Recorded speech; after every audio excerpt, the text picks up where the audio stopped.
Good morning and welcome to another video. This is Raza and you are watching my channel Anjana Musafir. Right now I am sitting in my Bolero Neo and I have just collected my car from the service center of Transport Nagar Prayagraj because 2 days before गाड़ी में कुछ issue हो गया था। चलते चलते गाड़ी अचानक से पावर ड्रॉप हो गया था, इंजन चेक सिस्टम का लोगो आ गया था और इंजन की जो लाइट है, इंजन लिखा हुआ रहता है, वो कॉन्स्टेंटली जली हुई थी। उससे जस्ट पहले हमने खूब तेज एक्सीलेटर लिया था ओवरटेक करने के लिए किसी गाड़ी को। जब ये हो गया तो पावर सडनली लॉस हो गया, समझ नहीं आया कि गाड़ी को ले कहाँ जाए, क्योंकि जिस जगह पे हम थे वहाँ पर थोड़ा सा चढ़ाई थी। चढ़ाई पर चढ़ने के लिए गाड़ी को पावर चाहिए होती है, उतनी पावर गाड़ी में थी नहीं। हमें डर लग रहा था कि कहीं ऐसा ना हो कि गाड़ी पीछे की तरफ चलती चली जाए। लेकिन thanks to the clutch system of this car Bolero Neo, इसमें ये अच्छी बात यह है कि क्लच से भी गाड़ी कुछ स्पीड पर चल सकती है। हालांकि बहुत सारी गाड़ियाँ चलती हैं लेकिन वो चलते चलते झटका देकर रुक जाती है, लेकिन इस गाड़ी में ये प्रॉब्लम नहीं है। इस गाड़ी में ये है कि क्लच में भी आप कुछ स्पीड तक चला सकते हैं सिर्फ क्लच के बदौलत, और हमने उसी चीज का ही इस्तेमाल किया, क्लच का, और गाड़ी को आगे बढ़ाया। क्योंकि हमें जाना था कुछ सामान लेने और वो सामान हमने जैसे तैसे लिया। जहाँ सामान हमने लिया तो उसके जस्ट सामने एक कार मैकेनिक था, उसको भी हमने दिखाया, उसने भी अपना टैब लगा के चेक भी किया। उसको समझ में नहीं आई प्रॉब्लम, बोला कि टाइम लगेगा, मतलब देर लग जाएगी, दिन भर लग जाएगा डिटेक्ट करने में प्रॉब्लम क्या है, क्योंकि उस डिवाइस में प्रॉब्लम नहीं शो हो रही थी। फिर उसके बाद शॉपिंग किया। हमें समझ में नहीं आता कि इसको इस मोड में चलाना सही है कि नहीं सही है, लेकिन खैर जैसे तैसे हमने गाड़ी को चलाया, घर लेकर गए। उसके बाद हमने कंपनी को कॉल किया। प्रयागराज में 2 सर्विस सेंटर है, एक नैनी में है, एक ट्रांसपोर्ट नगर में है। तो हमने नैनी वाले को कॉल किया, क्योंकि नैनी ही हम अक्सर जाया करते थे सर्विसिंग कराने के लिए, जो कि मेरे घर से ऑलमोस्ट 25 किलोमीटर दूर है। जाने में 1-1.5 घंटा लग जाता है, ट्रैफिक शहर में, ट्रैफिक एंड ऑल। कॉल किया, वहाँ पे पहली बात कोई पिक करता ही नहीं कॉल, सारे नंबरों पर कॉल किया लेकिन किसी भी कॉल पर किसी ने जवाब नहीं दिया। फिर हमने टोल फ्री नंबर पे कॉल किया, वहाँ पे भी कंप्लेन कराई, वहाँ पे भी कुछ खास रिस्पॉन्स नहीं। तो उन्होंने बोला कि आप टो करके गाड़ी को सर्विस सेंटर तक ले जाइए, आपका जो RSA है वो एक्सपायर हो गया है। RSA का मतलब रोड साइड असिस्टेंस, इसका मतलब ये होता है कि फ्री में आपकी गाड़ी को टो करके ले जाया जाएगा सर्विस सेंटर। तो वो एक्सपायर हो गया था। बोला उन्होंने कि ऐसे आप मत चलाइए गाड़ी, क्योंकि गाड़ी में दिक्कत हो सकती है। हमको अंदर से लग रहा था कि वो लोग डराने की कोशिश कर रहे हैं, और टो का चार्ज, गाड़ी का, तो ये सब चीज़ हमको समझ में नहीं आ रहा था। क्योंकि जब कोई चीज़ समझ में नहीं आती ना तो सर बिलीव भी नहीं होता, इसलिए बिलीव भी नहीं हुआ। तो हमने वहाँ से कनेक्शन ऑफ कर दिया। फिर हमने फ़ोन में और देखा, मेरे पास आजमगढ़ का एक सर्विस सेंटर वाला था, उसका नंबर था। हमने उनको कॉल किया, उनसे पूछा कि ये जो मेरी गाड़ी में ये ऐसी प्रॉब्लम है, क्या हम इसको ड्राइव करके सर्विस सेंटर तक ले जा सकते हैं, क्योंकि सर्विस सेंटर में ही इसका सोल्यूशन होगा। उसने बोला कि आप हमको फ़ोटो दिखाइए इंस्ट्रूमेंट क्लस्टर की, कौन कौन सी लाइट उसमें जल रही है। तो हमने दिखाया तो उसने बोला कि ठीक है, आप सर्विस सेंटर तक ले जा सकते हैं अगर वो ज़्यादा दूर नहीं है। तो नैनी वाला ज़्यादा दूर था, 25 to 30 किलोमीटर था। ट्रांसपोर्ट नगर वाला 5 to 6 किलोमीटर के आसपास है। तो हमको ये ज़्यादा सही लगा। हालांकि यहाँ पे हमने कभी पहले सर्विस करवाया नहीं, क्योंकि हम यहाँ पर पहले कभी आए नहीं। जब ऐसी कोई प्रॉब्लम हो जाती है ना तो डर भी लगता है कि पता नहीं इंजन फेल हो जाए, इंजन ख़राब हो जाए, ज़्यादा खर्चा हो जाए। लेकिन जब उस मैकेनिक से हरी झंडी मिल गई, जो कि महिंद्रा का ही था, उसको पता था, नॉलेज थी, तो उसने बता दिया कि आप सर्विस सेंटर पर जा सकते हैं। तो हमने धीरे धीरे कोशिश किया और सर्विस सेंटर तक गाड़ी पहुंचा दिया। यही डर में लगा रहता था कहीं इंजन ऑयल ना लीक हो रहा हो। तो जैसे तैसे गाड़ी हमने पहुंचाया सर्विस सेंटर। 9 जुलाई की सुबह हमने करीब 12-1 के आसपास गाड़ी को सर्विस सेंटर में दे दिया, और हमने उससे बोला कि अगर आज मिल जाए तो बहुत अच्छा है। उन्होंने बोला कि हम चेक करेंगे, क्योंकि गाड़ियाँ आजकल ज़्यादा सर्विस सेंटर पर आ रही हैं, देर लग सकती है, टाइम लग सकता है, होल्ड भी हो सकती है। उसी दौरान हमने सर्विसिंग का भी बुक कर लिया कि सर्विस हो जाए, क्योंकि मेरे माइंड में चल रहा था कि सर्विसिंग इसकी बाकी है।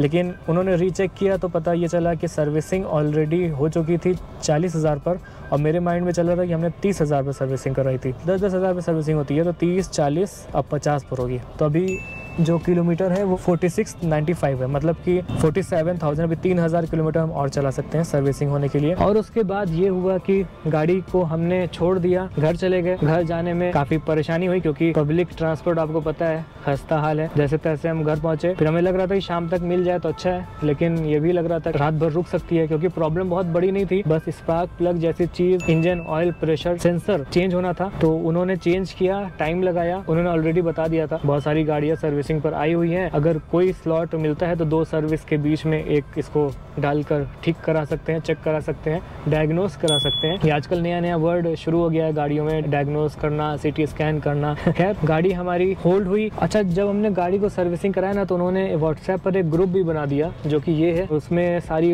गाड़ी की फोटोज और जो अपडेट थी, गाड़ी सर्विसिंग हो रही है कि क्या प्रॉब्लम है, करंट क्या हो रहा है गाड़ी में, वो सब चीज उन्होंने बता दी। और ये लिखा भी है कि गाड़ी आज होल्ड होगी सर, डायग्नोसिस चल रहा है, डायग्नोसिस चल रहा है। कोई पेशेंट हो। उसके बाद 10:43 10:43 AM पर मैसेज आता है कि डियर सर, गाड़ी रेडी हो गई है, please collect the vehicle from the service centre. तो हमने लिखा ओके और घर से निकल पड़े ओला करके, बाइक ओला करके।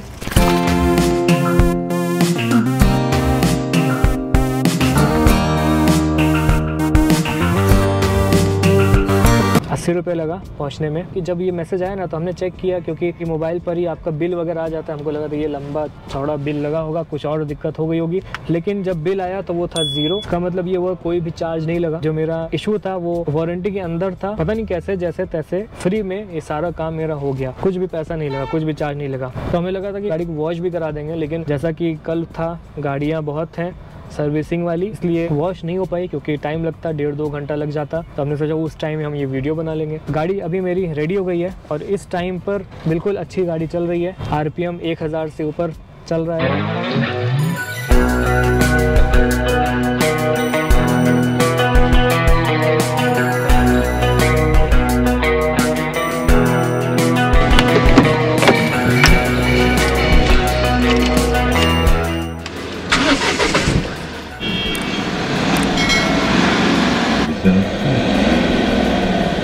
सारी लाइट ऑफ है, बस जो 2 लाइट जल रही है, एक फ्यूल की लाइट जल रही है और एक टायर प्रेशर की लाइट जल रही है। टायर प्रेशर की तो हमेशा जलती रहती है, लेकिन अगर आपकी गाड़ी का टायर प्रेशर ठीक है तो नहीं जलेगी। मेरी गाड़ी में ज़्यादा कम रहता है, ज़्यादा रहता है तो भी जलती है, कम रहता है तो भी जलती है। सो ये थी आज की मेरी कहानी। और आपने शायद नोटिस किया होगा, हमने बाल अपना छोटा छोटा करवा लिया है। आज हमने थोड़ा ट्रिमिंग भी किया था कि चलो आज हो सकता है कि वीडियो भी बना लेंगे। बाकी आजकल का मौसम है इलाहाबाद का बहुत अच्छा हो गया है, बादल देखो आसमान में। उसके अलावा बारिश हो रही है, रात में दोपहर में हर टाइम बारिश होती रहती है। और अब हमको यहाँ से शायद चलना चाहिए और घर पहुँचना चाहिए। घर के लोगों के साथ इस खुशी को शेयर करना चाहिए।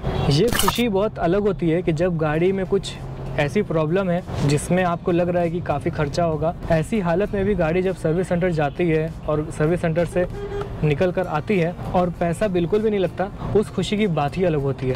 तो वही खुशी अभी हम फील कर रहे हैं, ऑब्जर्व कर रहे हैं, महसूस कर रहे हैं। वारंटी में गाड़ी थी और वारंटी के अंदर पार्ट चेंज हो गया। हालांकि बहुत महंगा पार्ट नहीं था, 300 रुपये का था, लेकिन फिर भी 300 रुपये मायने लगता है, क्योंकि आजकल 300 की चीज़ करीब 500 की हो जाती है। GST SGST ये सब लगाते लगाते समझ में नहीं आ रहा है कि गाड़ी जब जाती है ना तो इंस्पेक्शन के लिए भी पैसा लगता है। हमने नेट पर भी सर्च किया था कि इंस्पेक्शन के लिए जब गाड़ी चेक होती है, सो कॉल्ड डायग्नोसिस बोलते हैं, उसके लिए भी चार्जेस होते हैं। वो चार्जेस कम नहीं होते हैं, 1000-1500 के आसपास होते हैं। वो भी शायद फ्री में हो गया, उसका भी चार्ज नहीं लगा। कुल मिलाकर इस वाले सर्विस सेंटर का एक्सपीरियंस मेरा अच्छा था दूसरे वाले सर्विस सेंटर के मुकाबले में, जो कि नैनी में है। वहाँ पे हम जाते हैं, हमेशा पैसा ज़्यादा लगता है, खर्चा ज़्यादा होता है। हमने नेट पर भी सर्च किया था कि इस वाले सर्विस सेंटर पर वही लोग आए जिनके पास पैसे कम हैं, जो गरीब हैं, जो ज़्यादा पैसे अफोर्ड नहीं कर सकते हैं। तो बिल्कुल सही बात कही है, बहुत सस्ते में सारा काम हो गया, मेरा तो फ्री में ही हो गया।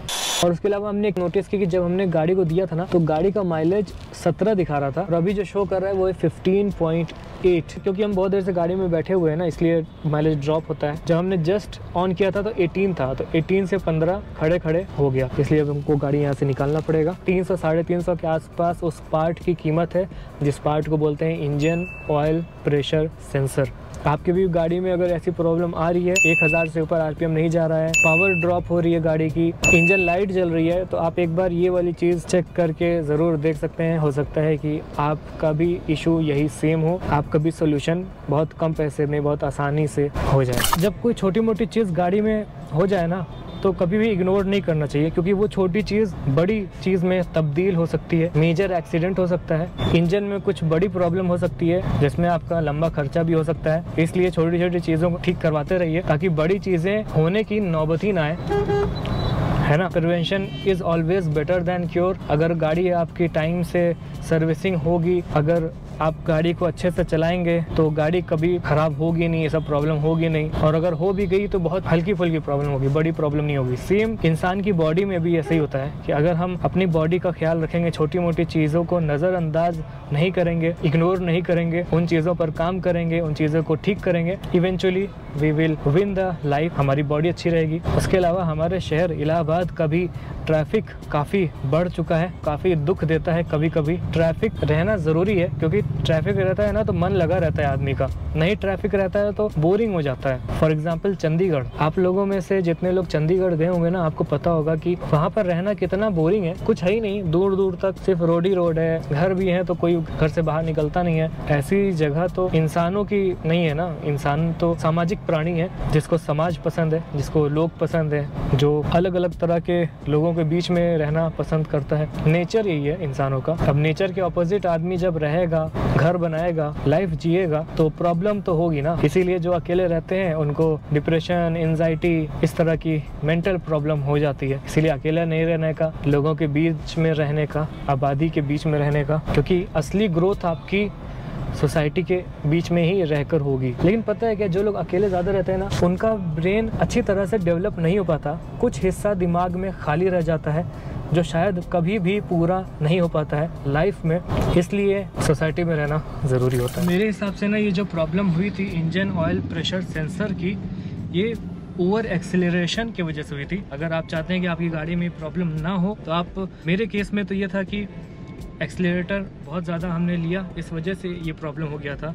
अब ये ज़रूरी नहीं है ना सेम इसी चीज़ की वजह से ये वाली प्रॉब्लम हो, कुछ और भी रीज़न हो सकता है, लेकिन this can be one of the reason. तो यू कैन अवॉइड इट, आप अवॉइड कर सकते हैं ओवर एक्सेलरेशन गाड़ी का, ताकि ये प्रॉब्लम आपके साथ ना हो।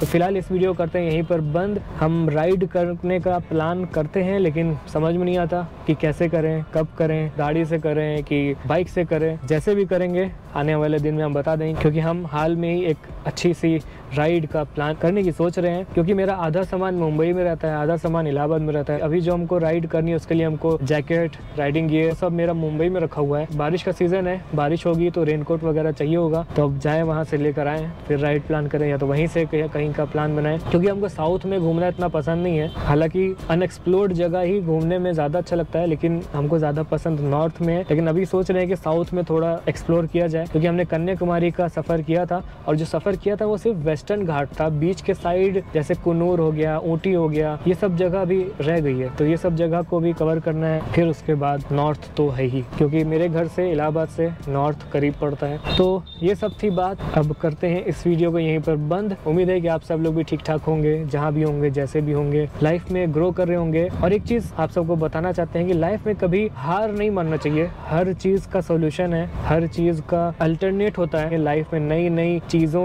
के सपने देखा करिए, उन चीज़ों को पूरा करने की कोशिश भी करते रहिए। और इन्हीं सब अच्छी अच्छी बातों के साथ करते हैं इस वीडियो की यहीं पर बंद। Thanks for watching this video. I hope like this video. If like this video, please hit the like button. You can comment also, you can share this video, and please don't forget to subscribe my channel Anjana Musafir. See you in the next video. Till then, goodbye.